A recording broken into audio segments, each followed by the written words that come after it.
Une journée de mai 1942 à Treblinka, c'est une journée qui va durer 12 heures. Elle commence à 8 heures du matin avec l'arrivée du premier convoi. Les convois ont été préparés par les spécialistes logistiques de la T4, devenus spécialistes de logistique de l'opération Reinhardt. Ce sont des convois de 2000 personnes qui arrivent à chaque fois. Ces convois de 2000 personnes, quand on arrive à Treblinka dans ces convois-là, on a 3 heures d'espérance de vie, on meurt dans la deuxième heure. La première heure est consacrée pendant la première heure, les 2000 personnes sont amenées à laisser leurs bagages, à se déshabiller, à passer par un atelier de coiffure dans lequel on les rase et on les trie, et ensuite sont envoyées dans les chambres à gaz. Le passage dans les chambres à gaz est dans la deuxième heure. Entre H0 et H20, les gens meurent, tués par le monoxyde de carbone.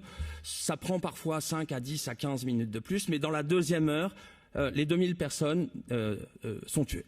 La troisième heure est consacrée par les 600 juifs du camp bas à mettre en place à débarrasser les cadavres, à nettoyer les chambres et à envoyer les cadavres dans les grandes fosses qui sont au nord du camp. Vous voyez le travail, le traitement spécial d'un convoi de 2000 personnes prend 3 heures.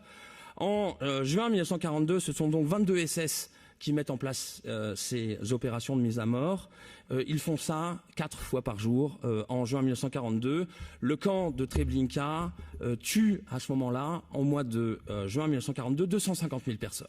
Entre mai 1942 et décembre 1942, ce sont 800 000 personnes qui vont périr au camp de Treblinka, et je pense que c'est, si vous voulez, cette efficience et ce que j'ai essayé de vous montrer, à la fois cette septologie et cette taylorisation du travail qui me semble constituer de façon fondamentale la grande spécificité de la Shoah, la grande spécificité du meurtre des Juifs en Europe.